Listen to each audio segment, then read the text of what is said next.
I did love in Endgame, the moment I saw Thanos wearing jeans and that shirt, I was like, no. He's after what you said in the last episode about Ant-Man just being in some denim and Yeah, the fucking denim, yeah. And then Thanos was wearing literal jeans and just this white shirt. I thought, He's got his dad jeans on, what's going to happen? I think Marvel have given you a real fucking easy Halloween costume to do. Just paint yourself purple and put on jeans and a t-shirt. Get a golden glove. Yeah, Done. fuck. That is a great outfit. Oh, shit, I want to do that for Halloween. Guess what? You know what you're doing for Halloween? Stealing that. That's phenomenal. Yeah. Do you know why only one of the Russo brothers was in the meeting at the beginning? Why? Because there's a website, didthanoskill.me, and if you go on it, it's one of the Russos got snapped. Only one of them got snapped and one of them survived. Also, the Russo brothers are the only directors in all of history to have 3 films that all make $1 billion. With Civil War, Infinity War, and now Endgame. Nice. So no one's ever done that. Not even James Cameron. Because he's a dick. No, he isn't. Well, he is Fuck now, James but Cameron. he didn't used to be. Anyway. Right, fuck it. Let's get cracking. I'm sync clapping for the audio. Me too. There we go. Sync claps for you. Sync clap. Now the editing's going to be so much faster. We've sped everything up 25% for you. Hello, ladies and gentlemen. Welcome to... We're so helpful. You're already giggling. No, but we're so helpful. I know, but we are helpful. We are. Because what did he do? He fucking chucked pasta all over the couch and slowed us down. But we are the bad guys for having fun and doing a podcast. We're doing a sync clap for you. Yeah, trying to help And you you look out. at us like, oh, idiots. I spelt pasta on myself and I had to take my t-shirt off. I'm sitting in my jammies now. I'm sitting in my day clothes are messy. I'm sitting in my own spillage. It's meandering movies. It's meandering movies. It's meandering movies. So won't you lend an ear? Hello, ladies and gentlemen. Welcome to the Meandering Movie We Podcast. started this podcast like 4 times where- already. where we're going to talk about Endgame, Avengers Endgame. Finally, this is the end of our Marvel trilogy, I guess. Yeah. And I mean, for the time being, Marvel are releasing 3 films a year now. That's their kind of current schedule. I mean, I think after Civil War they got to that point. 3 MCU films, Yeah. plus whatever Fox and Sony decide to chuck out. Yeah. So yeah, it's a lot of Marvel. But yeah, here it is. We're going to say it now. This is going to be a spoiler-filled review. Yeah. So if you are looking for a spoiler-free review, dinny bother. We are going full steam ahead, 2 feet in. Audio boy, you going to do the spoiler sound now? Aha! And yeah, I think on that, let's just get stuck in. First and foremost, I would like to say I love the film. You love the film. I love the film. I that's not to say the film didn't have problems, not to say the film didn't have any issues, but I loved it. Overall, I thought it was phenomenal. I sat, I laughed, I cried. It was just just ties everything up nicely. Did you cry real tears or did you like well up but then pull it back in? So I welled up and pulled it back, and all right, and I welled up and pulled it back, held it in, which is weird because I cry at everything. We've talked about this before. Yeah, I'm a crier. you are a crier. The trailer for A Dog's Journey, I have cried at 3 times, and I haven't even seen that film. I've cried at the trailer 3 occasions. I think I saw the trailer once and I don't remember it. Cool. Well, I've cried at it a lot. I remember it. And I did not cry. I like to Endgame. think sometimes you just go home and just put it on and like your girlfriend just walks into the room and it's like, Gary, not again. I'm like, I can't stop watching it. The dog's going on a journey. He loves his family. But I didn't cry at Endgame. Did you cry at Infinity War? I cried at Infinity War. And all right, so here's the thing. I welled up a little bit at Iron Man's death.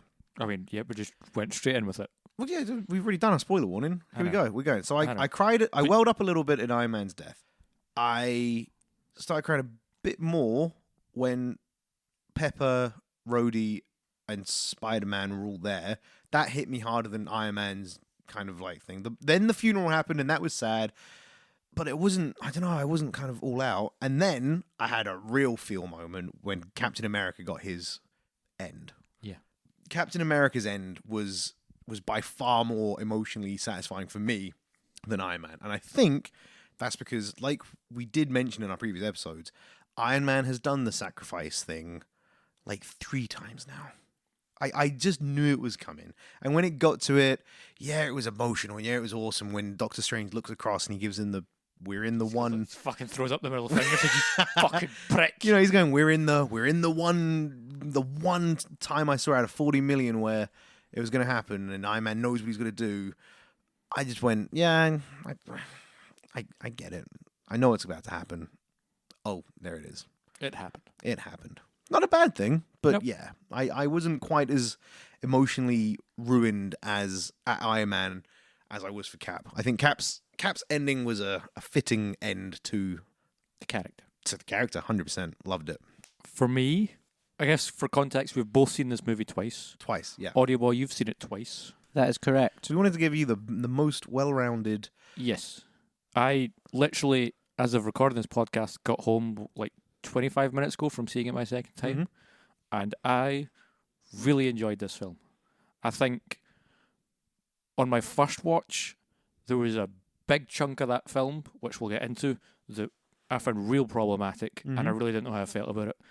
Now that I've seen it twice, I've laxed a wee bit on that big chunk of that film, but there was a specific moment in it all where I just went, oh, this is a bad emotion I'm feeling right now. I shouldn't be feeling this emotion during your big, exciting Avengers thing. And that would be the big middle portion of the film where they do the time heist. Travel stuff, yep. First time I saw it, I was like, oh, this is kind of neat. This is fun. And then the more it went on, I was like, oh, this is really just not, this is kind of dragging. It's like, I'm not enjoying this. And I went, but it offered a lot of great moments. Yeah. Way too much fan service, but a lot of great moments. And I was like, cool. Second time I watched it, I dropped into it with knowing what to expect. I was like, oh, here we go. Actually, this is kind of fun. Like, I think I was a bit too harsh. And then the more it went on, I went, okay, I'm really done with this now. Like, I do not, like, when it got to the stuff with, how can I forget her name? Nebula? Nebula. When it got to the Nebula stuff, when, like, Thanos kidnapped her, I was like, oh, I really want this to be over now. I just want to get to, like, that big final climax. Like, oh, I don't care. So, all right, I think we have gone into this. I know I said we're going in with 2 feet. Should we add some structure? Should we do it? Let's add a wee bit of structure. We were sorry. So let's go beginning. Let's talk Best part beginning of the film. Audio Boy loved it. Best part of the And film. I got to say, cold open on Hawkeye, devastating. They pulled the leftovers.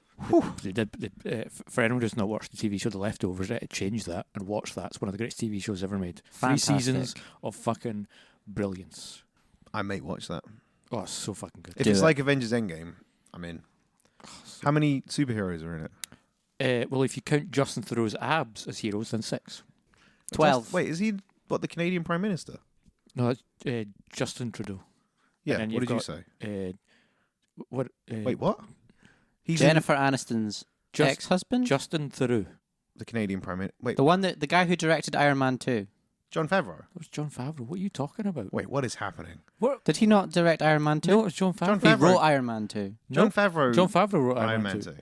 He's in the Justin Leftovers. Theroux wrote the Ben Stiller movies where he plays a model. Zoolander 1 and 2. He also wrote the one where they think they're in a movie. Wait, the Canadian Prime Minister. No, that's Justin Trudeau. Wait, what? Who the? Sorry, these names are blurring in my mind. Justin Trudeau is the Canadian Prime Minister. Yes, and then Justin Theroux. As in Louis Theroux. Theroux. Theroux, T-H-E-R-O-U-X. Theroux. Theroux. This man, this is not a man. It's in my memory bank. He was in The Last Jedi very briefly He was, yeah. as Mr. Gambler Man. On that casino gambling planet. We've gone way off fucking course here. He looks like a mixture of young John Travolta, Paul Bettany, and a splash of Jared Leto. Okay, and telling us that gives us what information? That's what I just think he looks like. Okay, good. That's not the Canadian Prime Minister though, I know. or John Favreau. Yeah, he was the screenwriter for Iron Man 2. So neither the script nor the director, like you claimed. Screenwriter, writer, same thing. How did we get here? Oh, because you mentioned The Leftovers. Yeah. Okay, the cold open of Hawkeye, phenomenal, Yeah. heartbreaking. Again, they continue that what Joss Whedon started in Age of Ultron, Yeah. of continuing the great story of that character, which I now believe is going to be continued in a Disney Plus miniseries where it's him training his daughter to become the next Hawkeye. Oh, cool. Which he even says in the beginning, like, good job, Hawkeye. Good And I'm job, like, Hawkeye. boom. Also, I now want to try mayo on a hot dog just to see what it's like. I don't ever. That's disgusting. I want to give it a go. I like mayo. The film even I makes like the hot joke. dogs. Who puts mayo on a hot dog? He's like, I want your brothers. And then she asked the brothers, and both of them. Well, the one brother goes, ugh, what about ketchup? I mean, I Mum?" want to say that wee boy's delivery, he fucking destroyed his mother. Where she was just like, ketchup or mustard? He's like, no, she's like, mayo Mustard or or mustard? mayo? He's like, what about ketchup? You fucking loser. Bitch. And I was just like, oof. Fucking Calm down, got son. her. That's his middle name is Pietro. Pietro. Oh, yeah, he's named after Quicksilver and... Just quick. Black Widow. It's Nathaniel or Nathan. Oh, yeah, he's named after Black Widow and Quicksilver. That's it, Nathaniel. Oh, because Natasha, he's going to be Nathaniel. Yeah. And then she's all like, you traitor. Also, imagine being Right to the named boy's after belly. the only Avenger to actually die. That's kind of pathetic. But Until he this died movie. saving Hawkeye, so it's this was it. That's great, actually. That's a great point. He died saving Hawkeye to then Died give us saving these Hawkeye moments. Yeah. So great open. Then, just the general, I mean, the Avengers dealing with yeah, I feel like 20. Oh, fuck. Sorry. Sorry. You go. Sorry, I don't want to talk over okay, yeah. The thing I noticed, especially on my second watch, is that I don't know if it's a good thing or not. I mean, it didn't feel like a bad thing, but this is 3 movies pushed into 3 hours, which Yeah. is you've got that first act, which is them dealing with it, the fallout of the fallout, the snap. them trying to come back together, like them trying to make a plan, them trying to build a time machine, and then the minute they go through time and for their time heist, that's your second film.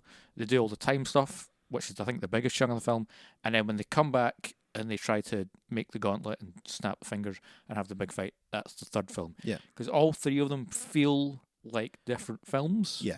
And 2 of them work, and 1 of them just doesn't work most of the time. Which is the time one, you think? For me personally, yes. Yeah. Okay. But so I would say that opening. Here's the astounding thing that I keep thinking about this film is if this was just a normal kind of big movie, like 2 hours, 2.5 hours, the opening of this film, the first act, would have been wrapped up in 25 minutes maybe. But this film gives it almost an hour yeah. to just play out and let these characters deal with it and those actors act in it, and it's just like it's so good to just watch these actors who know these characters just go to these dark places. And I'm gonna second you on that because the Stark Nebula stuff when they're on the ship Yeah. just and Tony Stark's accepting his death and Nebula's there and he's kind of teaching Nebula more humanity than she's really seen in 2 films and her entire life, but Which then goes into her her arc in this making her a film, better character in this film, which is 'cause awesome. But that stuff is amazing. And then when they come back to Earth, the scene between Tony. Stark and Cap. Oh my god! Holy fucking shit.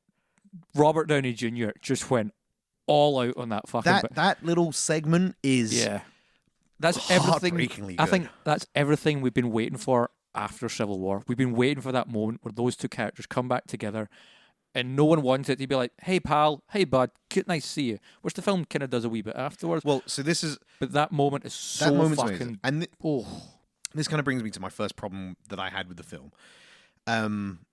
A lot of the character interactions where it felt like they were going to have these big moments, like the Stark Cap thing, yeah, then just get pasted over later in the film. yeah, which yeah, And it happens with Tony Stark and Captain America. I don't know why I call him Captain America. Iron Man and Cap, or Tony well, Stark you're and pretty Steve much doing the Rogers. Ant-Man of calling him like. There's that moment where he calls him Steve, Cap, Rogers, America. I'm just like, Which one? So the Stark Rogers bit where they have this massive fallout, and then later on, 5 years passes and he turns up, and after Iron Man cracks time travel, comes back and he just goes, look, resentment's bad. I hate it.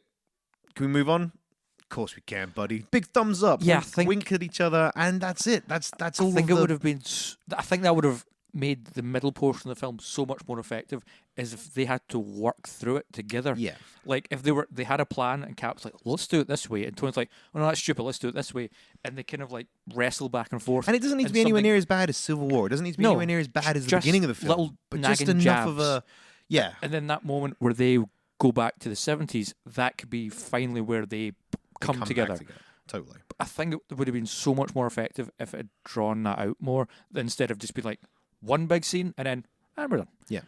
And the same thing happens, and this is the exact same problem with Clint and Natasha, where at the beginning of the film, Natasha is speaking to Rhodey, and she says, and Rhodey goes, yeah, look, it's another slaughter, and it's Hawkeye's work. And she goes, no, it'll just be like another cartel. And he's like, look, Natasha, it's Hawkeye. And then she breaks down because she knows her best friend has gone not even rogue, but so rogue that other characters are commenting on how horrendous this slaughter is.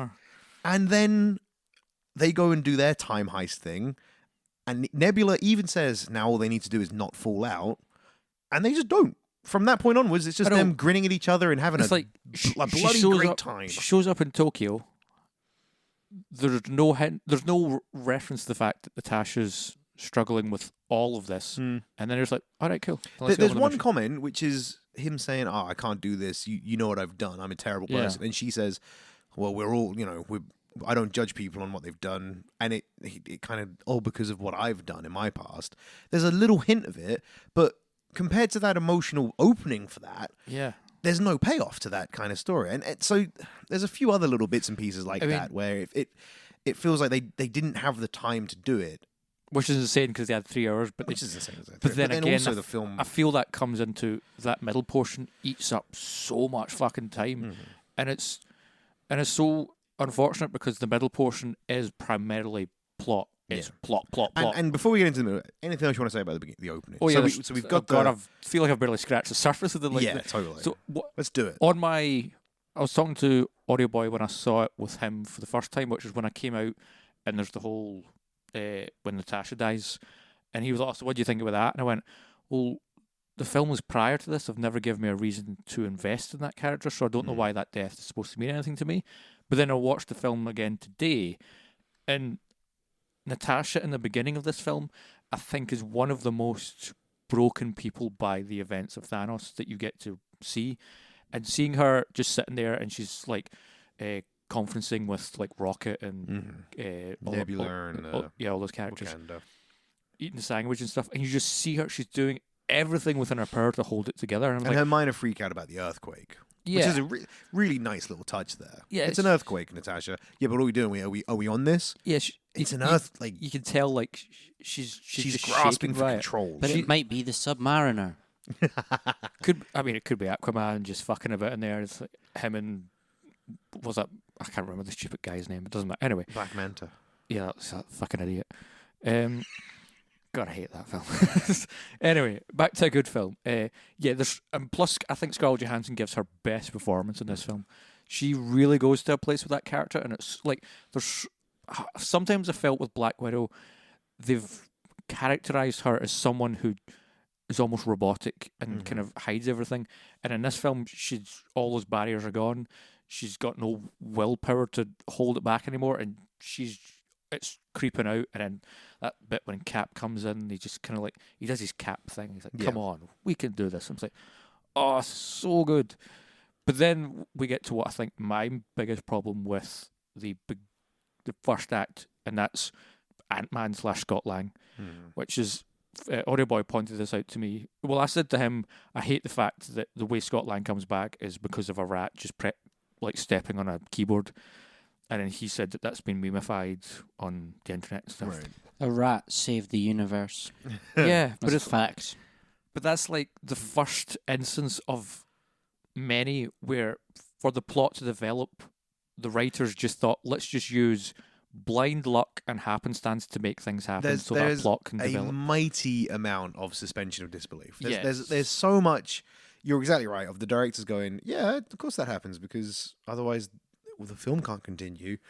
And during the 3 hour 10-minute roller coaster, your brain is pretty happy to go, yeah. And then the moment it all finishes and the adrenaline stops and you kind of settle down and start talking about it, and I'll get into this in the mid section as well. Time travel stuff specifically.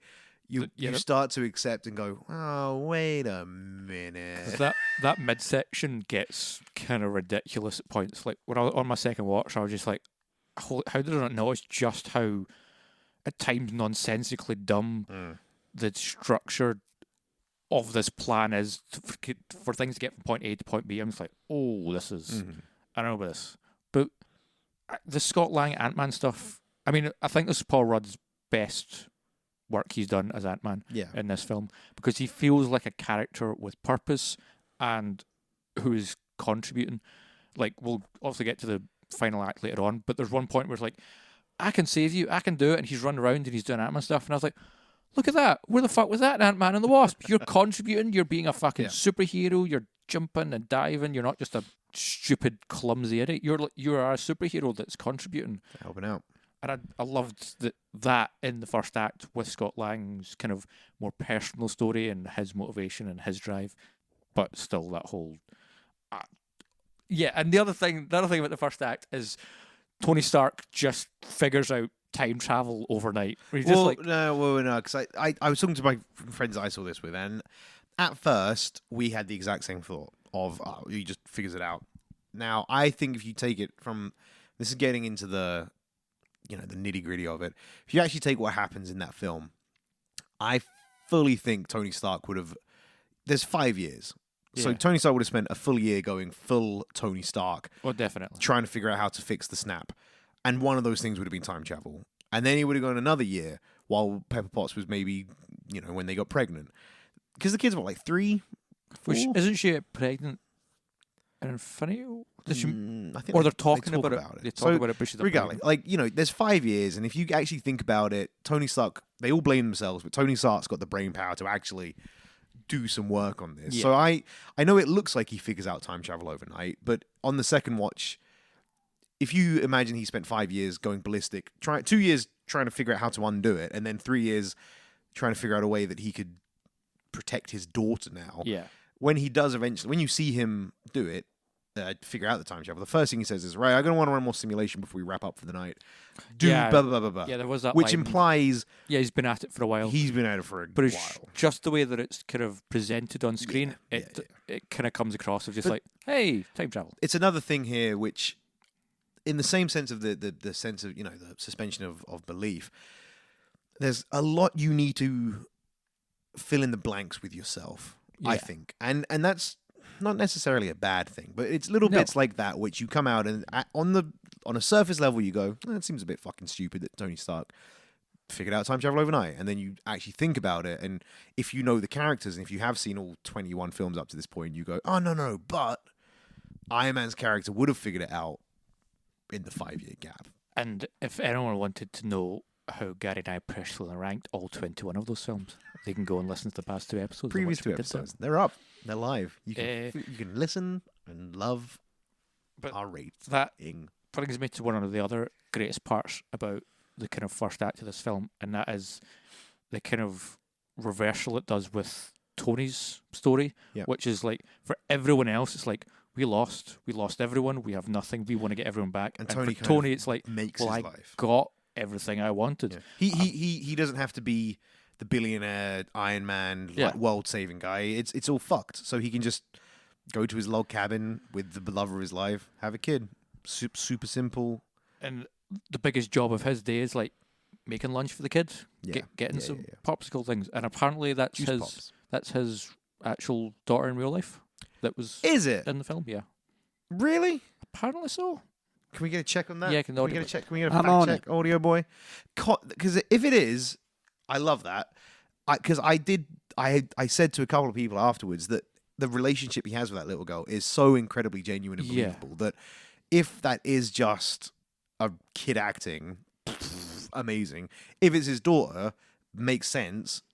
I mean, it's still phenomenal. They are so cute on screen. That scene of just like, I love you 3000. He's like, wow, 3000. And then he goes down the pair of products. He's like, oh, she loves me 3000. Like, you're in like the 600 to 900 range. And I don't even know about that. Also, I want to fucking know what's going on in that composting book. What the fuck is happening with the composting? Because he cut Pepper Potts off before she got to say what's happening with composting. There are so many great character moments in the first act. So many great character moments. It's one of the... in fact, we haven't even touched some of the greatest points, but something we have to talk about, and I'm interested to know what you think, is what was your thought when by like minute 10, they went to the farm and lopped off Thanos' head. What was your first thought when they did that? Yeah, we did kind of skim. We're not skim. We went straight past it. So Iron Man comes back from the ship. Thing is out because he's emaciated and dying, basically. And they figure out they can find where Thanos is, and they go and they do it. And when they got there, they were questioning him. And he's all fucked, and he's wearing his blue jeans and his t-shirt, which was amazing. And it wasn't Iron Man. It wasn't Robert Downey Jr.'s actual kid. Was it not? No. Well, then, you know what? Either way, that was going to be props happy. to that girl's acting. Yeah, exactly.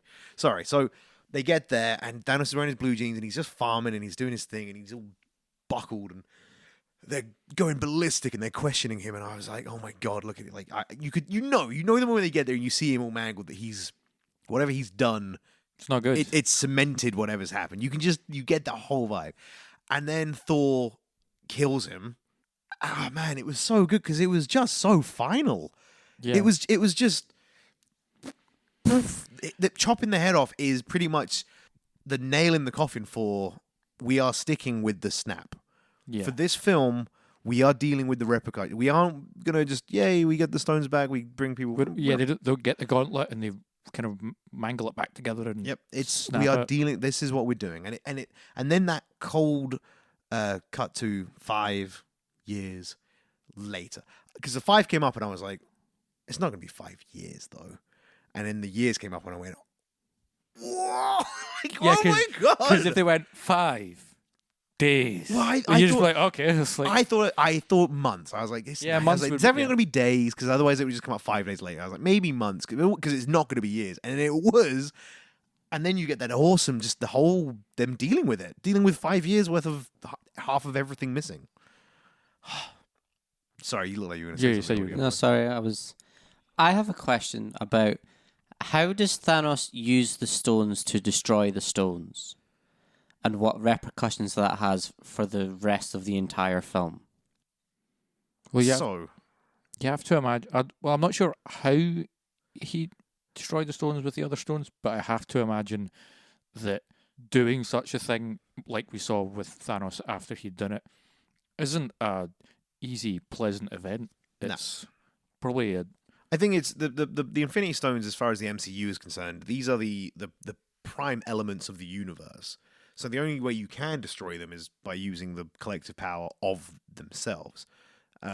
Same way, like, if Superman wanted to have a shave, he'd have to use his own laser vision because, and if he caught Lois Lane, he'd chop her in half. Yeah, pretty much. But yeah, and I think repercussions for it is again just finalizes everything. Thanos saying that, like, I use the stones to destroy the stones. The temptation was too great, and now there's no going back. So, but if the stones are this like constant thing in the universe and whatever, then how can they go back in time and get them back and all that? I don't quite understand that. I think that brings us on to the midsection of this film. Well, yeah, I just want to. There's two more points I'll make about the first section. One, my reaction to the Thanos thing, the beheading of Thanos, was just how quick and intense. Like, when Captain Marvel comes in, I'm like, all right, cool, boom, she's kicking ass. And then when fucking the Hulkbuster comes up from the floor, like, fuck, and then like Rhodey's there, and then just whop, arms off. I'm like, oh fuck, like. And it was great because although Thanos is struggling and going, he's not fighting. No, he's uncomfortable because he's not happy that he's getting. He knows he's won. Yeah, but because for me going into that moment, I was like, we're going to get another bit of a wee scuffle here. We're going to get a bit, and then I just saw him limping, and I was like, I mean, fucking Black Widow could take him out right now. It's like she could just walk up and just use one of her baton things, and then that moment where Thor lops his head off, and it's not a victory moment. The music doesn't swell, and it's like, yes, it's kind of like. It's a solo moment, and Thor just walks away, just like dejected and like still feel like a failure. And I'm just like, oh my God. Which then leads on to, I think, one of the most misunderstood characters of that film, and that is Thor and the characterization of Thor. Mm-hmm. Because everyone is looking at him. Oh, there's so much to unpack in this. I don't know how we're going to. I don't know how we're going to do all this. So put audio by. Right. So in keeping with structure, let's talk about the midsection, and then I think we should, near the end, we should go through the characters kind of in more detail. Sure. If that makes. But we then talk about the bulk of the film. I think any of the we can then characters go we kind of miss specific. because obviously if we're jumping through sections, characters will kind of drift to Yeah. the top. Like, because I need to get into Thor and Cap, the two characters. I feel like I could spend. Well, we've done Iron Man. We've done Yeah. Iron Man. Iron Man's done. I Well, think here's the last. mostly. We've kind of. We'll touch back on Iron Man obviously, but the question I want to ask. No, in fact, I'll leave that question for the end. God, it's so difficult. Oh. Right, Yeah, so the midsection. midsection. The time heist. They all. Oh fuck! Wait. Oh god, there's so much. There's Hulk as well. Professor Hulk. Professor Hulk. First time I saw it, I was just like, no. Really? First time I saw it, I was stoked. When he I was was so when he was buzzed for fucking it. dabbing and eating, I don't know, burritos and shit. I was just like, oh, this he's just looks great. real fucking stupid. Pancakes. He was eating Scrambled pancakes. It eggs was and pancakes breakfast. and They were burritos also. and- It looked like there was burritos there. It was just rolled up pancakes. Nah, man. Professor Hulk was amazing. I'm not saying it was. I'm not like shitting on anything because I don't really care that much. Just for what I saw, I was just like, yeah, I don't really know how I feel about it. All right, and this kind of brings me to Plus an the over. uncanny valley thing of Mark Ruffalo's face kind of threw me off a lot. Yeah, and see, this brings me to a kind of overarching thing for the MCU, or for the MCU, for this film at least. This film brought in a lot of things that I think a lot of comic book fans were excited for, like Professor Hulk, like Hulk and Banner finally coming to ends, and the best of both worlds. I'm Banner up here, but Hulk and body. That Hannah Montana moment. An Hannah Montana moment. And I think from a film going point of view, like yourself, because you kind of self-proclaimed you're not massively invested in the comics. No, No, you like the films and we kind of go over there. So I have a vague knowledge, a kind of passing knowledge. So, for someone that is just watching these films as they come, I can totally understand how a lot of these things can go. You can watch these and think, this is a bit jarring and weird, and it's kind of stupid and blah. But I think what's funny about it is you have to appreciate that these are coming from comics, which, granted, you're getting just pow. There's Professor Hulk. You've got him. You have to make your amends with it and deal with it within 3 minutes because we're moving on. The film's going. Whereas when these things happen in the comics, and the people that are waiting for these things have been waiting for them for ages, and the comics, I mean, spend months and months building to these things and then dealing with the repercussions. You know, if there's a person out there listening to this podcast at any point who is like waiting for Professor Hulk, please write in and tell me why, because I want to know what your priorities are in life. That you're like, I can't wait until they bring me Professor Hulk on screen. because it's cool that when the fact that the Hulk is smart and strong now, it's cool. Seeing that's cool. Everyone wanted it. I just liked big, angry, dopey Hulk. Nah. And then I loved wonderful, sweet Mark Ruffalo. I miss Mark Ruffalo. There, I said it. I just wanted more Mark Ruffalo. I love that man. Also, call back to last week's episode. No Edward Norton, and that's why this film gets 0 out of 10. No Edward Norton in it. Yeah, that's all I wanted. So midsection, which is the time heist. Now, Yes, the team splits up to go to go collect do their thing, and one to New York. there's so this bit of the film is way more lighthearted. After the kind of harsh, bleak open, Yeah, the middle section of the film is a Marvel film for all intents and purposes. On second watch, now that I was able to kind of grasp and know where the film is going, I really just wished that the tone of the beginning continued. Yeah. I know why it didn't, because they were probably like, we can't do this for 3 hours because people will just give up on life, which is fair. But I just wish it hadn't been such a kind of stark contrast. titanic shift, Yeah. like a tectonic Which I plate think- moved I talked about this with Endgame, didn't I? Was it Endgame? with Infinity War. Do you mean? Infinity War, sorry. I think I made the same kind of comment, which is, you're ramming all these characters together, and again, Ant-Man is pure comedy, and he has been in his 2 films. And although he has this emotional resonance with his daughter and all this stuff, at the end of the day, the character's meant to be funny. And then Professor Hulk is played off for laughs, and Fat Thor is played off for laughs. But we'll get to Fat Thor. And He's Yeah. not played for laughs. He's played brilliantly for another reason. It's so good. No, near the end, yeah, No, through the whole film. nah. Yep. So the problem with Fat Thor, I know what you're going to say, and I agree with your points. However, at the beginning, when you first see Fat Thor, played for laughs. Sure, that scene in the house, there's a fair bit played for laughs, but in that house and up until the very end when he gets on the ship, the Guardians, or before he gets on the ship, the Guardians, there is a journey for that character that's so poignant, and so deep, and people are missing it because they're seeing The Big Lebowski. Yeah, no, totally, because the film plays it for laughs. Because the film builds it up like it's a funny joke the whole time. So every time he turns up, people are laughing at him. Even, and that goes from in the house. He then has a bit of a serious moment. And then next time you see him, he is the Big Lebowski. Like, quite literally is the Big Lebowski. Yeah. Then he's asleep. And then he's got to do his little intro to the ether. And that's all played for laughs. But the way I looked at it, it's definitely the second time, but a wee bit the first time. Mm-hmm. You could say this is either the fault of the film and the writers and directors and the direction they gave, or you could say it's a fault of the audience for not getting it, or you could say it's a fault of both. I don't know. But for me, Thor's journey in that film is one of the most tragic and sad and just kind of most effective when looking at what Thanos did to to the galaxy. Yeah. Which is, he is a man that is defeated. He has given up. There's that scene where he holds his hand out and the hammer comes to him and he's like, I'm worthy. It's like, This is a guy who thought he was nothing anymore. He was nothing. And every single scene fully agree. Fully projects that out. No, and it's it doesn't. So brilliant. So this is the problem with it. I fully agree with what you're saying. I fully agree with that's what they intended.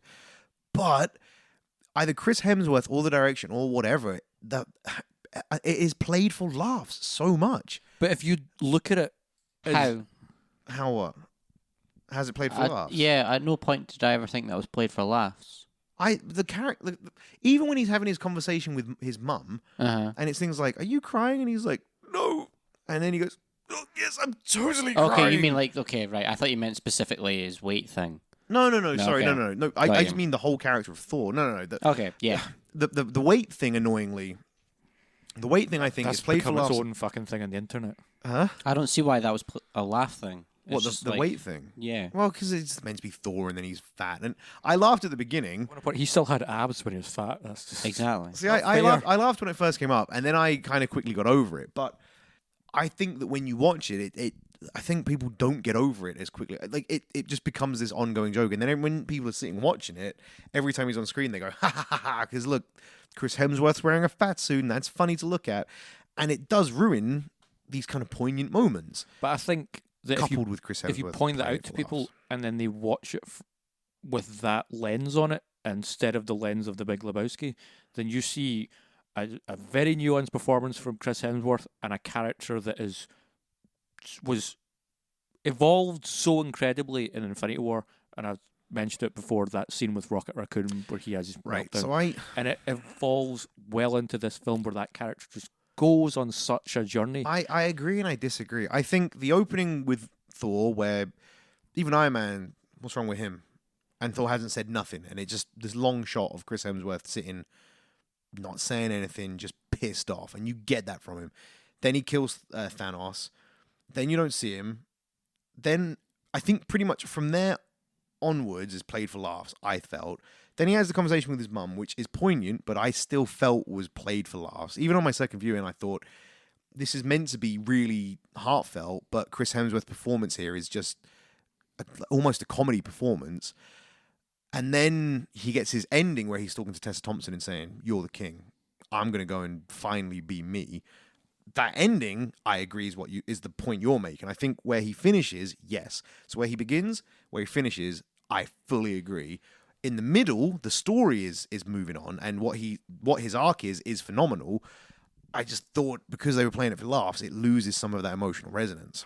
Whereas for me, when I look at that performance and I look at that character, I see a man hiding behind this facade that he has created of this, I am mighty Thor, and I am this bigger than life character. And then there's that moment where for the first time Hulk says Thanos, and it all goes away, and he hears the name, and you see the way he actually feels and the way he actually thinks, and he just kind of stops in his tracks and he turns around slowly.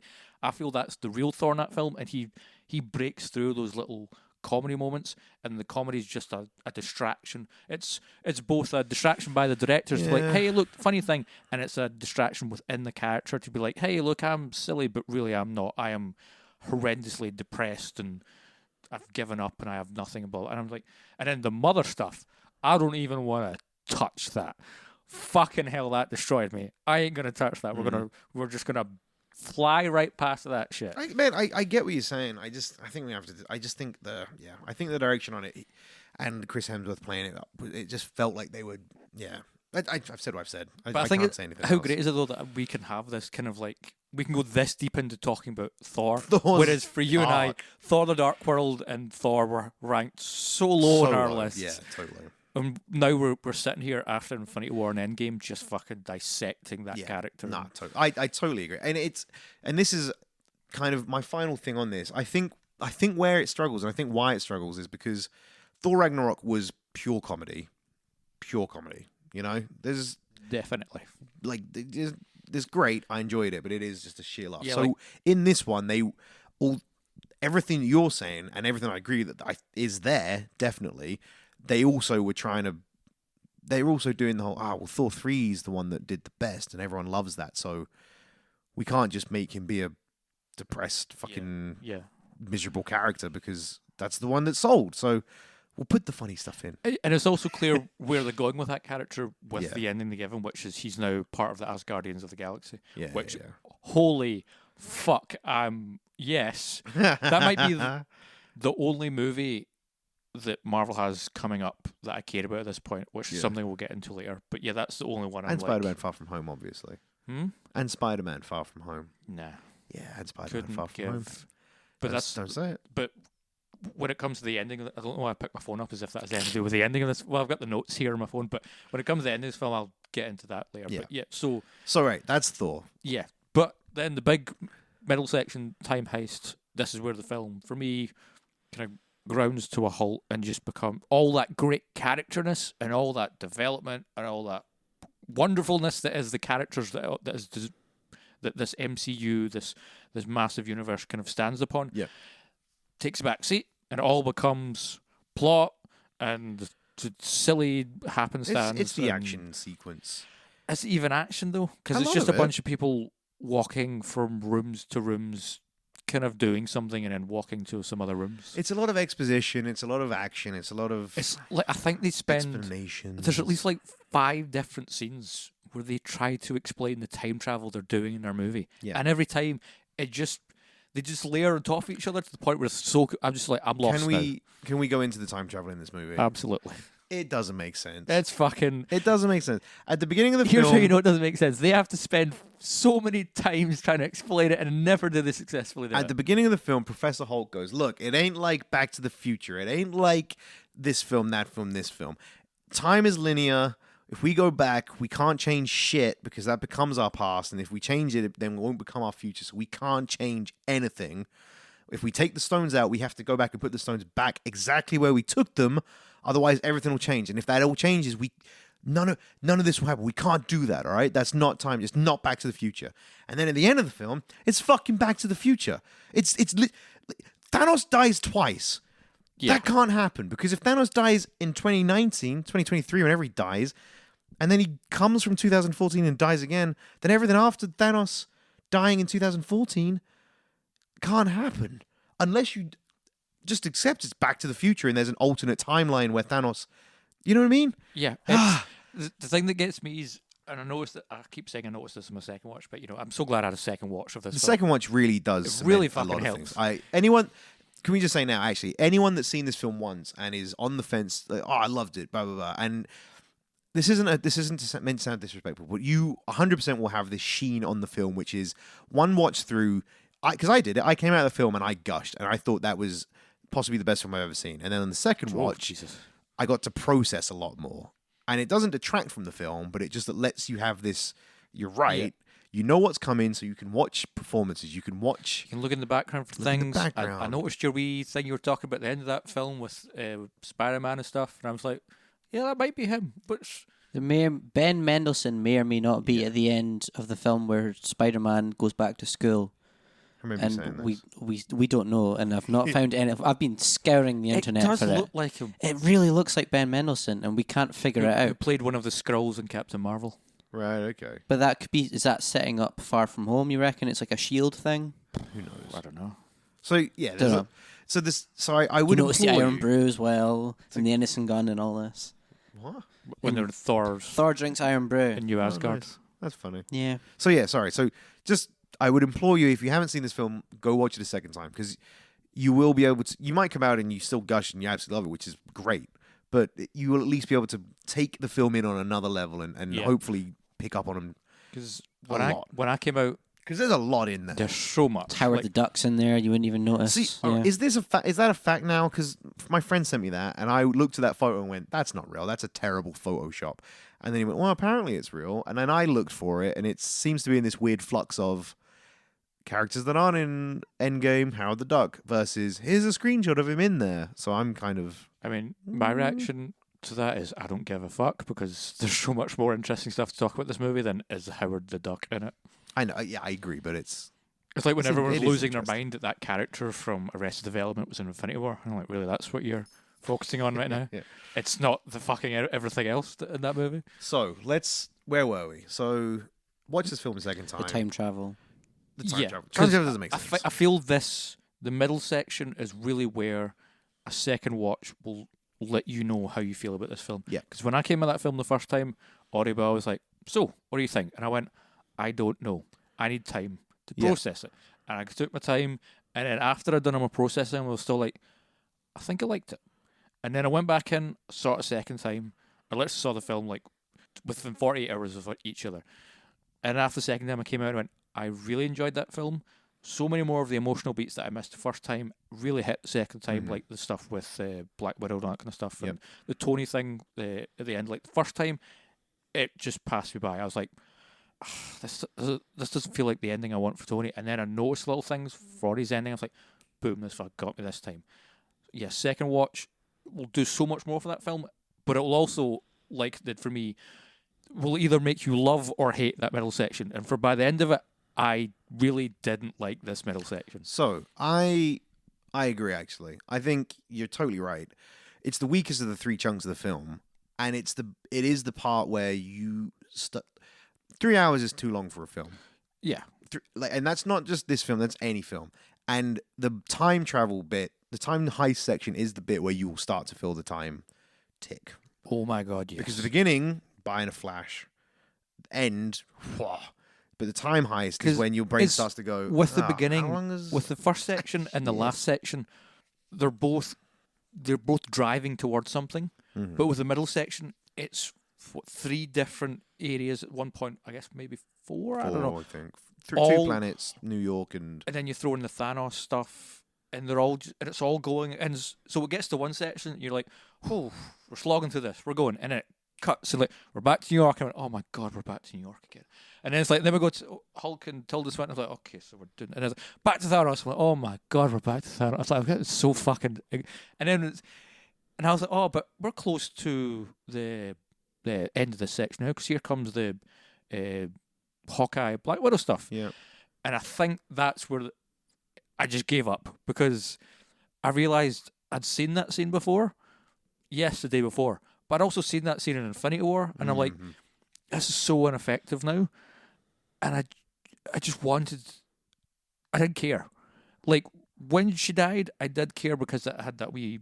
I caught on those emotional stuff. But I was just like, the lead up to it, I'm just like, oh, good God, I don't care. It's like, please, can we just get back to Earth? Can we just get back to those characters together, being characters together, instead of it just being about these fucking stones and a time travel plot? I'm not quite as scathing. Oh, I just Fucking hell, like Gav. I really just started to give up. I was just like, oh, So I I'm don't not care. quite as scathing. I think everything's going to be in there because it has to be in there, and I think it all comes together. But I do agree that the time heist section does start to drag its feet, and some sections are definitely overly long. The whole New York section just felt like it was there for fan service. Yeah, Cap find Cap. Plus the Loki thing, I thought fucking knew Loki was gonna. Well, that's another. There you go. There's another one of Hulk's. You can't change anything in the past. Oops, shit, Loki's gone. Yeah, and now that's set up Loki's Disney Plus show and how he's gonna have a show. Wait, very quickly. Here's a list of things that Hulk says you can't change anything in the timeline, otherwise the timeline will cease to exist. Now, here's a quick list of things that happened which changed fucking everything. Loki escapes. Loki's now not in the MCU prime timeline, apparently. Oh, dear. Nebula kills herself. Yes. How the fuck does that make sense? Gamora leaves 2014 and is now in 2023, where Peter Quill's looking for her. Thanos fucking dies in 2004. No, 2014. Thanos dies in 2023. That doesn't make any sense. What else we got? I don't know. There's probably more. I don't know. Yeah. They're the four main offenders. Second small story gripe, actually. Now I'm thinking about it. Why do they have to go back to their own history to get the time stone, to get all the stones? Why is it, oh, we need to go back to rob ourselves? Why not just go, we can literally Let's go back to the beginning of the universe when they we were all can- created we and can just go back nab to them all. anywhere in time. I mean, there's a very obvious answer for this, and it's not a funny answer or a nice answer. It's just because that's what the fans would want. Yeah, I know. They want to But- go back to New York. Yeah. They want to go back to Thor: The Dark World, I guess. But what they could have done if And they they wanna wanted go- a fan thing was like have the people who went to New York go to space and have like Yeah. switched everyone about. So instead of people meeting themselves in the past, it's like Captain America meets Star-Lord on Morag and Yeah, I all would this have been kind of more stuff. up for that. Yeah. I think that would have been sick. You just remind me of something, Honey Boy. Thank you. You're a great boy. Thank you. There was that's obviously staying in. There was all that stuff, all that time shared between Nebula and Tony on the ship. Yep. And the minute they walk off the ship, those two characters never interact with each other ever again. And I feel that's such a waste yeah. and a loss that when they go back in time, I understand why Nebula had to go where she had to go so that the plot takes over, Yeah, so the characters don't get to take over. But I really wanted those two characters to share some moments. Like they're doing something, he's like, they have inside jokes. That would have been great, and they Yeah. could be back. No interaction with them whatsoever Yeah. the minute they walk off of that ship, which I think is such a shame. Yeah, and it's here's a small chat about the overarching problem of Endgame, which is 3 hours is way too long for a film anyway. Yeah. Any film really, and it's. You hear that, Peter I've mentioned Jackson? this before. Get a fucking Redditor. Edit your films. Hour and a half really is the prime film time. I know that might be an older thing, so we're coming up to that kind of the normal. I mean, I feel like hour 50 is like good. Well, I was about to, I was about to say that the new average time for a film is probably the 2 hour mark, and I think really we're hitting this point where 2 hours is good. Yeah. 3 hours is just long, and having a 3 hour film where you're still missing things out Yeah. means that your film is just too packed. Yeah. And That middle section has, I mean, I can't stress just how long it seems. Jesus, your legs are pale. Good God, Audio Boy. Those are the palest legs I've ever seen in my life. they're paler than Thanks. your face. They are. My face sees the sunlight. Do you ever wear shorts when the sun comes out? Sometimes, Okay. not often. You Have should I- wear some shorts. I don't think I've ever seen you in shorts. Okay. God, your legs are. Can we get back to Yeah. So yeah, I can't I'm stress feeling self-conscious? just how much just happens in that middle section. Yeah. And still, it's incredible how much I just don't care. Well, I see, mean- I did care. That's fair. There were moments like the Tony Cap stuff when they went back to the 70s and had the Peggy Yeah. Carter stuff and the Howard Stark stuff. I liked those moments, especially between Tony and his dad, because I Yeah. felt that Yeah. that played into his death later on, and it definitely played into Cap's ending. But the whole time they're in New York, I'm just like, this is just so you can do fan service. Yeah. And the whole Cap versus Cap thing, I'm like, oh no! And I said this to Audio Boy yesterday. I was like, this is the epitome of a character fighting a doppelganger of himself. Where they've literally got a copy fighting it's the same person fighting the same person. So the first watch for me, I was, like I said, gushing, enamored. The whole thing went by, and I thought, wow, this is great. No questions, no crimes. Second viewing, it definitely on the second viewing, I'm with you to a degree. I still cared, I still enjoyed it, but you can on a second viewing so close to it, you can definitely feel. I definitely felt that come on, come on. I know. I mean, yeah, get it. that's a fair point to make. Is I guess because I watched this film over just twice over 2 days, that would play a factor into why the middle section for me would feel so laborious. Because my first viewing of that, it didn't feel like as long. it's nowhere near as bad because it's all fresh and it's all Yeah. brand new and whoa. But definitely that second viewing. So yeah, that's a fair point. I'll retract a wee bit of my anger That's good of because you. that's not. It's unfair to judge a film for being tedious at points if I've literally just watched it the day before, because Yeah. those moments I found tedious are only going to be amplified the next day. Yeah, so, of course. Yeah. So yeah, cool. So there's not really much else to say. The middle section Yeah, happens. The middle section is It's just a lot of action, just to get all those characters to that final moment. and they try explaining more about time travel bullshit with the Ancient One. And I mean, I Thanos. love the idea that it's like they have a scene where like Scott Lang explains time travel, and then there's a scene where Tony Stark explains time travel, and then there's a scene where Hawkeye and Rhodey and Scott Lang all talk about time travel, and then there's a scene where Tilda Swinton explains time travel and alternate realities. and alternate reality, and I'm just like, okay, guys, it's not working. You've not just do the thing that And every other then- movie does, And just then push a pencil through a piece of paper. There you go. and then at the end of it, they fucking go back on all of their time travel Yeah. chat, and they just fucking do whatever the fuck happened at the end of Endgame. That's what they did. They're like, let's confuse them with 3 different time travel ideas. They won't know which one's which, and fuck it, we'll just do whatever we want. And that, I think that's pretty much what they've done actually with their Yeah. time. They've put so much. No, it can't be this. No, it can't be that. No, it has to be this. No, it is this. This is what time travel is. So at the end of it, final thing on the actual time travel element of this, Davey, who I've talked about before. You're right, Davey. I invited him in for this episode tonight, and he turned us down because he's got to get his sleeps in. Oh, I know. did he work early?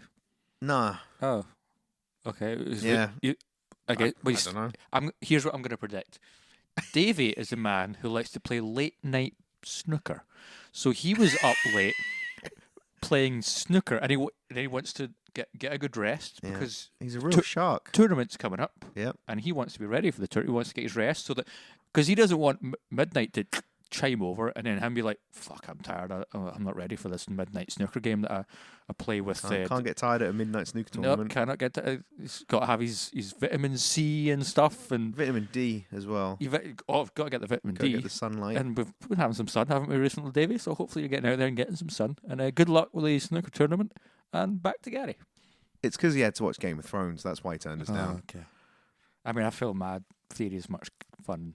A midnight snooker tournament. We But should anyway, go to a midnight snooker tournament. I invited him in for the episode, and he turned us down. And me and Dave have been friends for like 8 years now. I think coming up, Congratulations. if not longer, right? And we Forgot got to into get you something. the biggest argument we've ever had about the time travel in this movie. We came the closest we've ever had to a full-blown fallout over how the time travel in this film makes sense / doesn't make sense. I'm just going to say this, and I'm pretty sure this won't insult you because I think you know it as well. You might be the biggest man-child I've ever met in my life.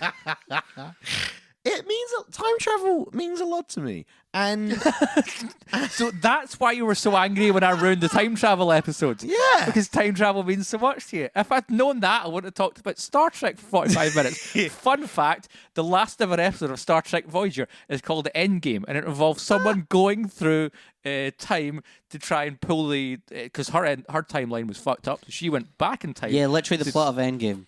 Yeah, literally Yeah. the last episode of Star Trek Voyager is the plot to... and That's it's called funny. Endgame. that is funny. There you So go. yeah, so we got into an argument. Dave maintains that the prime MCU timeline, which is Iron Man through to Endgame, makes sense. Okay. And I said, from the film's explanation of what is happening, it doesn't. Yeah, that was a question I asked Audio Boy yesterday, which is, now with Endgame, isn't some of the films that have come before, aren't they either irrelevant or rewritten? No. So, right. But then I'm going to put this one out very quickly as well. Ladies and gentlemen, if you would like to get in touch with us and you can either tell me I'm wrong or you can tell us we're all wrong or you can give us your opinion on this. But I mean- please get in touch and let us know what you think the time travel in Endgame is because I'm fucking stumped. I assume they're trying to make it as vague as possible so they've got themselves covered if they decide what they're going to do next is alternative realities or time travel Yeah. or they can do basically whatever they want and then they can kind of be like, oh, we explained it here. My kind of thing. understanding of it is now basically time travel in the MCU universe. Actually, I read an interesting thing. Time travel in the MCU universe can no longer exist because canonically the stones have all been destroyed by Thanos in 2023, sorry. Yeah. In that timeline, though. Well, as long as you stick with the prime MCU timeline. Well, no, Thanos would have died 2019, and then 5 years later would be 2023. Yes, sorry, 2019 when he destroyed the stones. But that's the only. And then the other part of the theory was that that's the only reason Tony Stark could come up with time travel, could figure it out, is because the stones have been destroyed, which affects the space-time continuum. So he couldn't have figured out time travel while all the stones existed, because it could never have happened, because they keep the time. Fuck knows, man. It's a mess. Here's how. Oh yeah, I see what you mean. Yeah, that's a good point. Yeah, It's an interesting I get point, you. right? Mhm. Basically, the time stones keep not time. The Infinity Stones keep time going in a straight line. The moment Thanos destroys all of them, that allows Tony Stark to figure out time travel, because it's no longer going in a straight line. It's now time is all happening Wibbly simultaneously. wobbly styles. And basically, exactly right. I'm happy to accept the film makes sense in a wibbly wobbly time travel bullshit explanation, but on a yeah, that's it. You got to kind of give it the Looper treatment. Don't think about it too much. Just enjoy it. Enjoy the movie. For me, Don't think about it. as someone who loves movies and does all things movies and lives movies and wishes his life was a movie, maybe a happy movie, that'd be nice. One of You my haven't reached least the end yet, though. You're only in We're in the Endgame now. you're in the second act, I'd say. In fact, you're at the low point that our hero gets to, just before the. Oh, thanks. You think You're at the bit where they've lopped off Thanos' head. Do you know what I like? That's Is that where you're Gary at thinks right I'm now. the hero of my story. Of course, you're the You hero can't of your take that story. back. You're Fat Thor. No, you don't realise this, Gary. I've explained this to Audio Boy. I'm the bad guy. You're the hero of your story. No, I'm not my story. Well, even your story, because even the villains think that Thanos thinks he's the hero of his story. Yeah, but I know I'm the bad guy. I accept that. You're just Would- going to keep quoting Breaking Bad now. Yeah. Would you rather rule in hell or serve in heaven?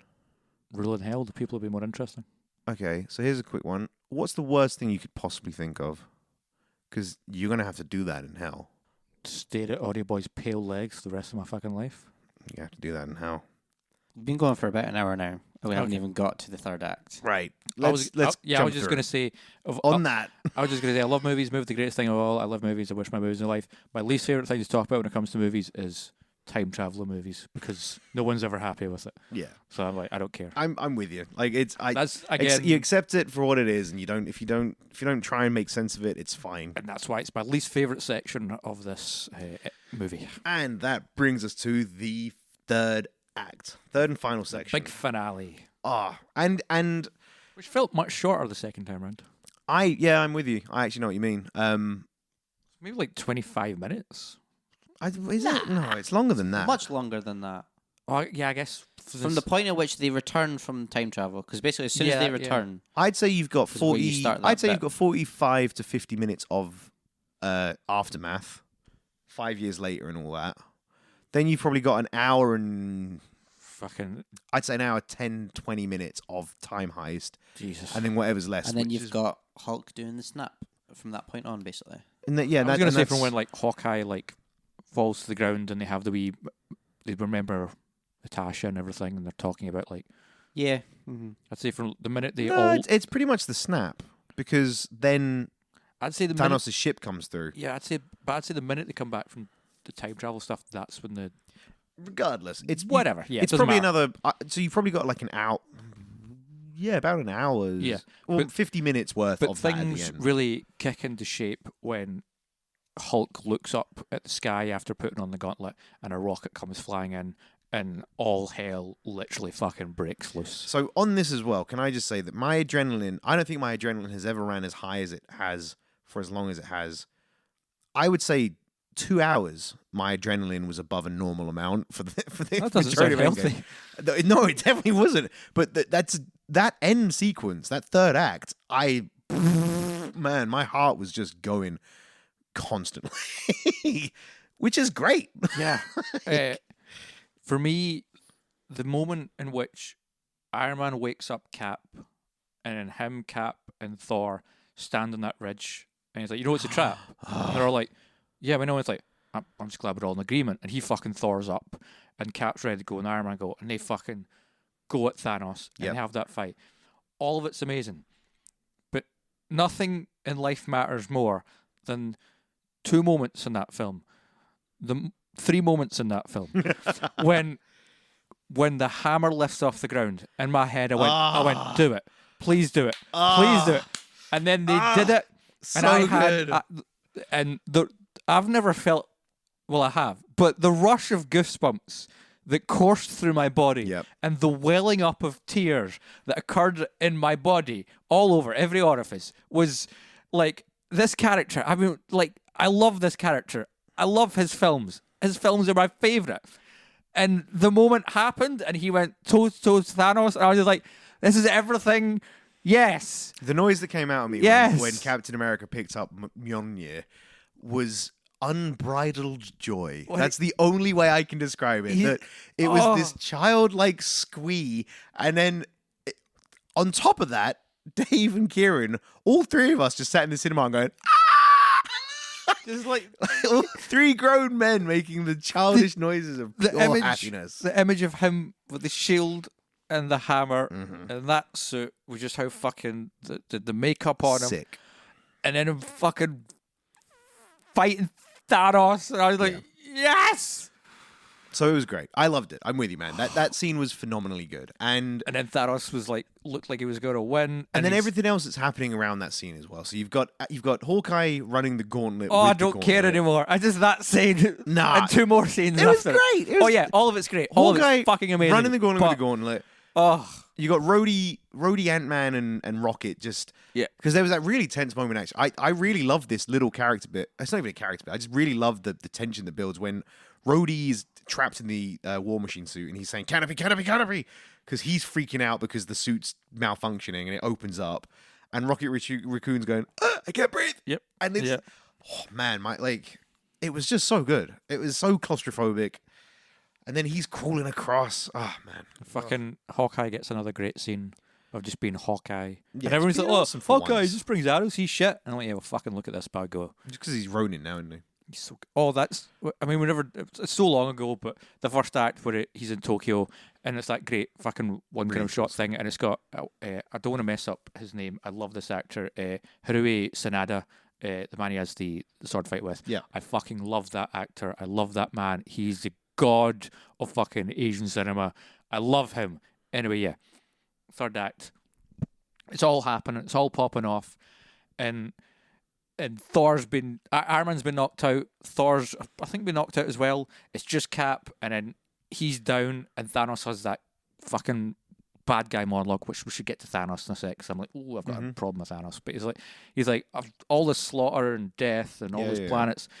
And I'm going to make this person. Yeah, like, I'm going to enjoy this. And I was like, oh! And then his army comes out, and then there's that scene. Yes. There's that I shot. knew you were going to bring it up. And it's just Cap standing there, that shot looking is out. phenomenal. And I was just like, so this army is fucked. The first he's time... going to destroy them.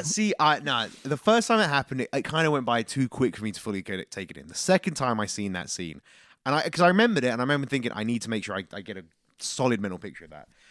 But you're right. Cap's standing there. He's got the hammer. He's got the shield.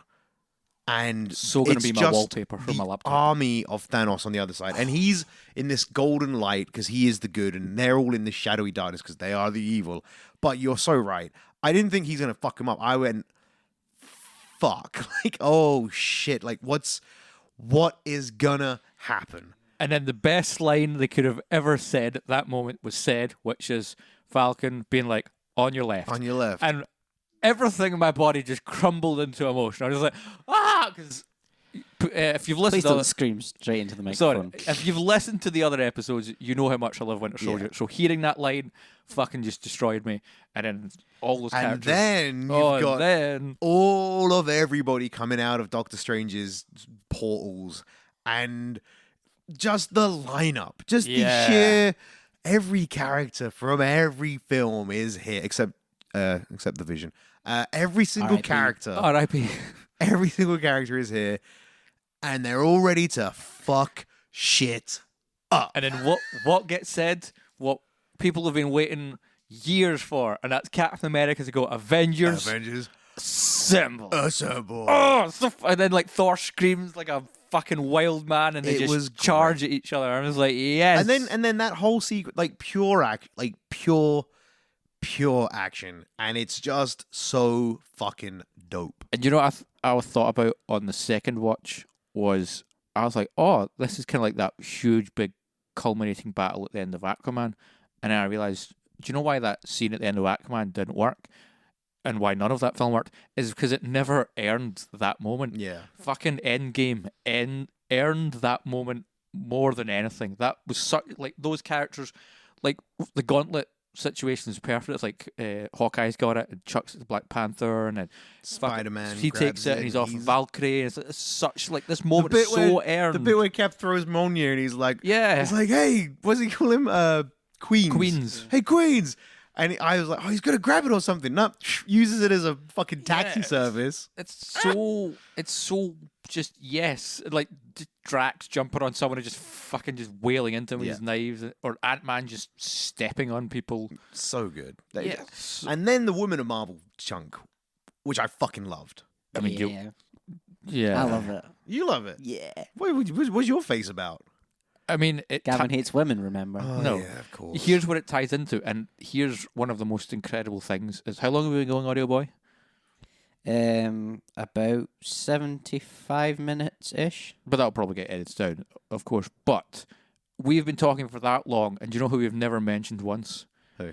Captain Marvel. And why is that? Because she is so relevant in this film, it's not even funny. She is she had a. I like that though. She got a 2-hour movie to be the most irrelevant character in this film. Honestly, because I thought there was going to be more Captain Marvel, 100%, and then the fact that it wasn't, I mean, it made sense to me because she's got to deal with the rest of the universe. What she was in that film for was to be a taxi service, and that was to get Tony Stark home, and then that was it. I liked it. And then the what Women did of Marvel she do? section, She did the exact same thing she did in her own movie. She just crashed into a spaceship. I thought, oh wow, that was fucking boring. But I And mean, then- without her, they would have lost. How? Like, fair enough, like, yeah, she takes Tony Stark, but she's the only one preventing him from snapping. yeah, Because she has to fight him herself. And then they realise, oh shit, she can't even take him down. Yeah, but that's We're because they And needed. I think Tony Stark had to see that and be like, okay, even this person the only thing that's going to stop Thanos is if I do this. Yeah, but that's just because they made a film about her, and so they needed to have a reasons for her to be in the film. Why are you doing this? Because The Women of Marvel chunk was great. But It do you know why was that's? cool. Do you know why that moment was It dumb? was so good.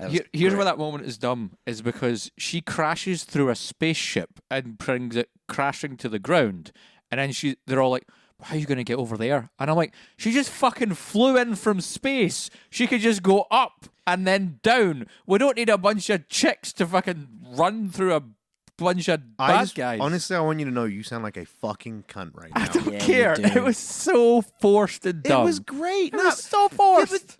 The reason it has to be in there is because Marvel have not treated women like an equal. Any female character up to Captain Marvel has not been an equal footing in any Marvel film. So it's just fucking nice to show anyone who likes these strong female characters that look, we are going to hope, and I hope this is how they're going to be taking it going forwards. With A-Force. Yeah, we're going to be giving these characters more time, and we're going to be making a point of making these awesome female characters a bigger piece of our universe. And I'm Because we've got a bunch of them, and here they all fucking are. And I'm totally in agreement. But don't have their moment be to get Captain Marvel through a bunch of bad guys when she can crash through a spaceship. You know what? I agree. I think I would have loved it if they fucking had more time throughout the rest of the film If they'd had their shine. their big moment, that would have been so fucking amazing. But they were all snapped. No, I mean, like in that battle, if there was a segment where, like, just like in Infinity War, when it's Black Widow and Scarlet Witch and I can't remember, the woman with the spear, when those three come together to fight one of Thanos's people, and they are fucking doing that whole thing. Yeah, It's yeah, great. yeah. It's like, is that kind of moment?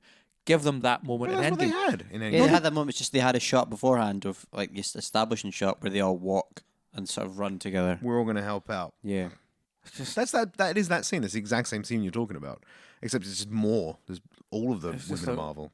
But It was great. Great scene. It was another one of those things where it's like, if you just think logically about this, it's just dumb. Yeah, but I mean, fuck me. If you want to talk about that, if you think logically about the whole film, it's fucking I mean, we just dumb. did that for the entire fucking middle section, so why am I not allowed to do it for the third section? Well, you can, but it's all I'm talking about is it was a fucking awesome scene. You could talk about the fact that Ant-Man went giant for all the rest of that battle and wasn't like passed out by Yeah, the that end really of fucking it. annoyed me. Like when he went giant, I'm like, wasn't he gonna like go to sleep? He's going to be soon? so hungry. Gonna be very hungry.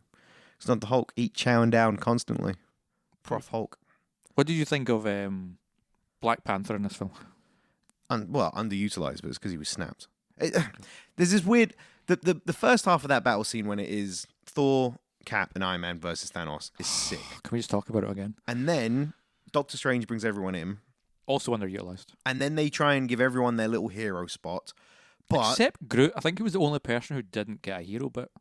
yeah, actually, yeah, pretty I much. think the first time I remember seeing Groot is when all the rockets are coming down. He kind of gets punted to the side. Yeah, you're not wrong actually. But they all kind of get their little hero spots, and then but because they've been snapped this whole time, and this is literally the end of the film, Yeah. they couldn't really dedicate too much time to anyone. So it's just that running the gauntlet section where everyone gets their little moment to go ba ba ba ba ba, and it's all great. It's all really enjoyable, but you know, it's not their film. This is the Avengers. This is the Avengers that are retiring's film, rather than the Avengers that are going to be in the next series of 21 films. Do you know what was a weird moment during that big, especially the second time I watched this film, which is I think going to be the catchphrase of this episode apparently because I keep saying it, is weirdly during it, that moment where it's Ant-Man and the Wasp and they're like, we need to do this thing, and then the Wasp's like, on it, Cap. I just felt like, I felt like a wee bit like, that's cool. Like That's because in Ant-Man and the Wasp, they're all ripping the piss out of Scott Lang for calling him Cap. I know, but I just like that those two characters in that moment Yeah. surrounded. I don't know why I liked them in that moment, but I liked seeing them in that moment. It was, which doesn't make sense because I didn't you hate like them. either of those films. I was like, that's kind of cool. So What about when Quill was reunited with Gamora? That was a similar moment. I like that bit. Yeah, but you know what was missing? It's gonna be interesting seeing that in the next couple of films of what's gonna happen with Quill and Gamora, because it's kind of like 50 First Dates. She doesn't remember any of it, so he's gonna have Well, to. you know that however James Gunn tackles it, it's gonna fucking break your heart somehow. Yeah, probably. Hopefully. So that I think is. Oh, Didn't the- you want to talk about Thanos? Yeah, I more? just want Well, to that's say. what I was going to say. So I think we've scratched. Here's the thing. We've talked for a bunch now, and Yeah. we have really just scratched the surface on a lot of this stuff. Yeah. There's loads we could go into, but for the I'm sake sure of over many more podcasts we'll drop into it every Yeah. so often. but for the sake of keeping this as not short, but for the sake of keeping this down, Thanos in this film. I felt this film undermined the work that was done on Infinity War with the character of Thanos. Yeah, Thanos for me. Thanos was done. Thanos had his. Thanos won. Yeah, Thanos won, and then bringing him back in. but devolving him down to just another bad guy. And somehow being even stronger.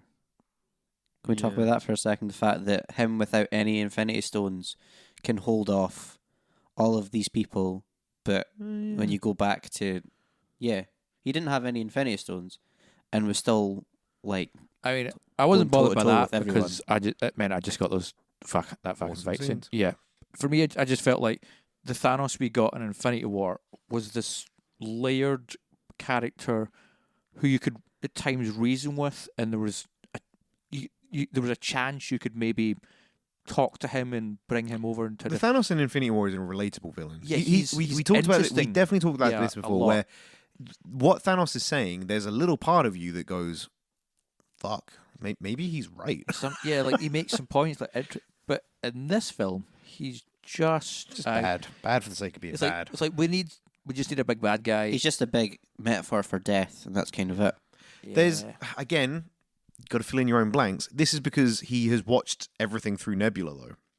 So again, fill in the blanks. He's watched himself win and then get beaten through Nebula's network, whatever the explanation for that was.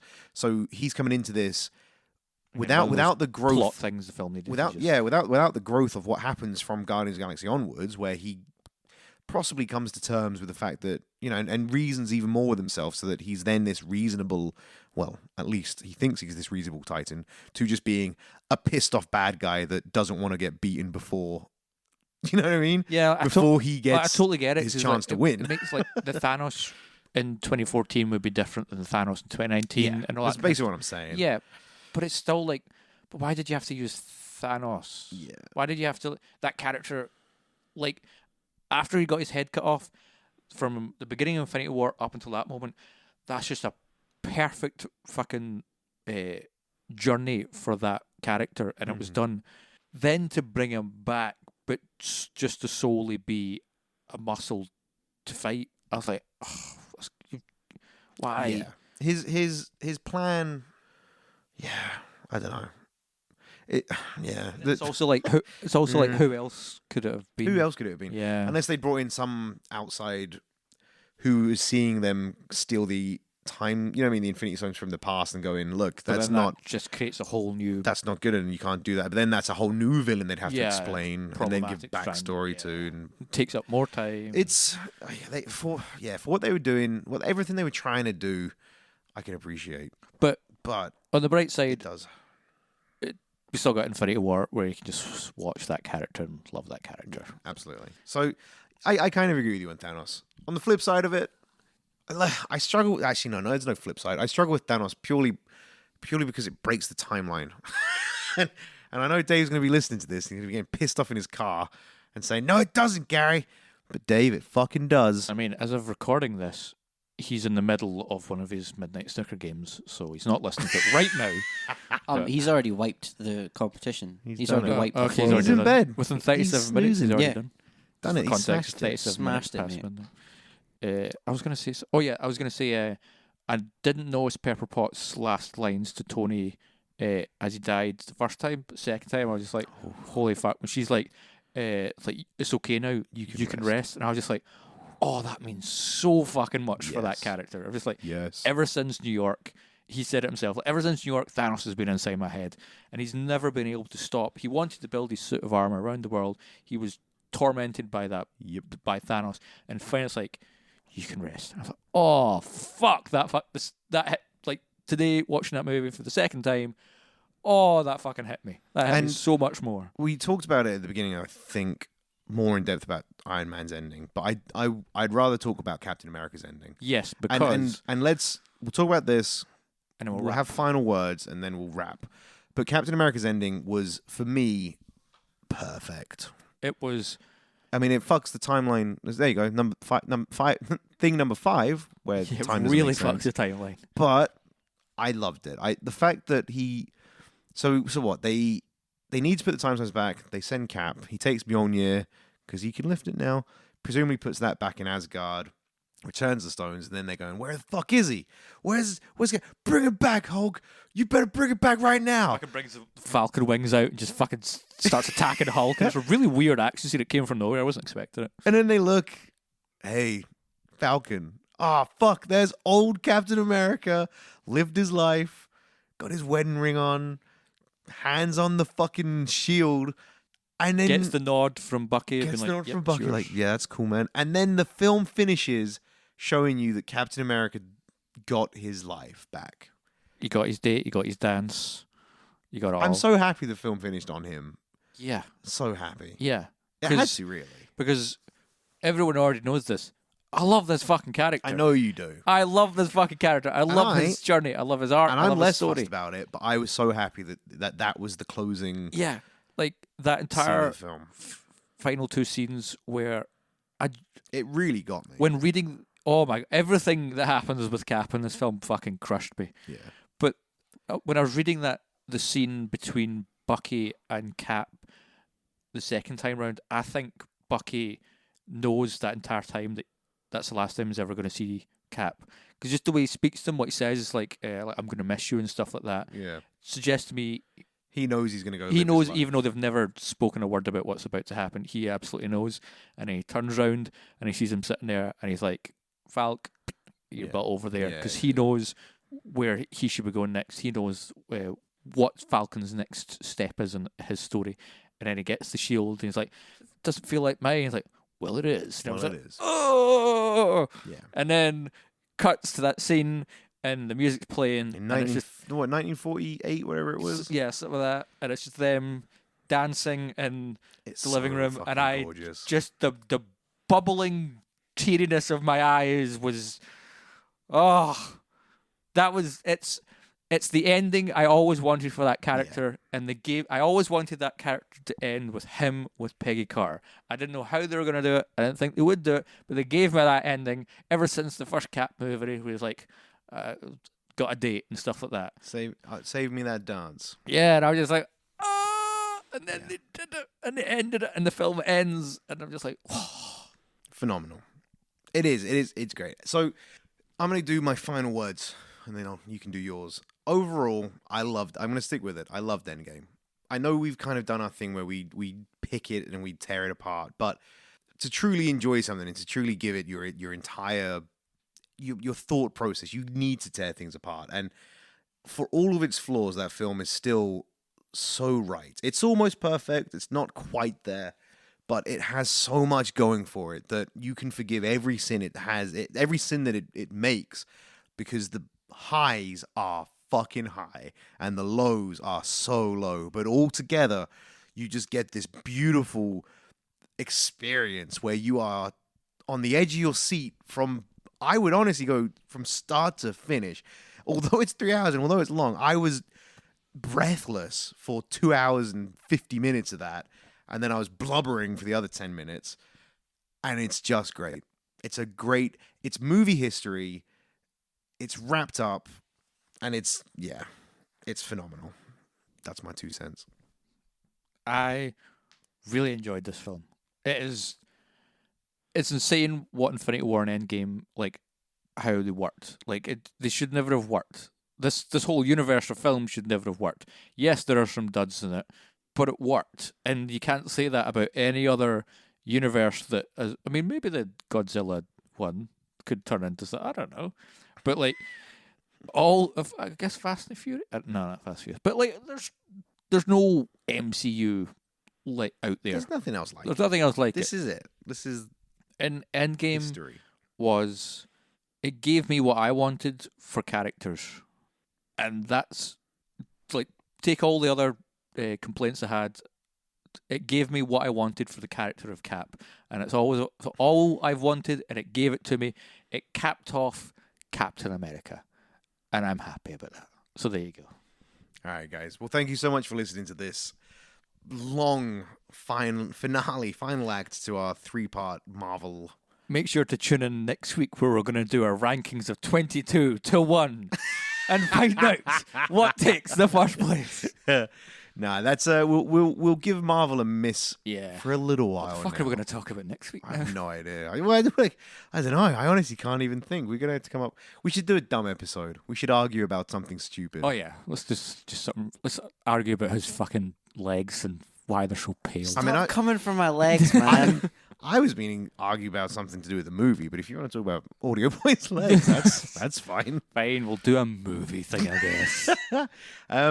Again, ladies and gentlemen, if you want to get in touch with us about any of our thoughts and views with Endgame, you can get to us at the Meandering Movie Podcast Facebook page. If you just search for us on Facebook. We are on Twitter at Meandering Pod. Instagram is just the Meandering Movie Podcast. And you can email us. meanderingmoviepodcast@gmail.com. Thanks for the assist. I You're needed welcome. that. That's it from us today, guys. I would do a review, but this is a long enough episode, and I'll save it for next time. Please jump on iTunes, leave some reviews, and when we do normal short We got a good episodes- one. Yeah. It's a great one. Got But one we saved will up. we'll save it for And- next time because this episode's already so long. Yeah, but we'll definitely be reading more out in shorter episodes. Thank you so much for listening, guys. That's it for me. Bye. It's Meandering Movies. It's Meandering Movies. It's Meandering Movies. So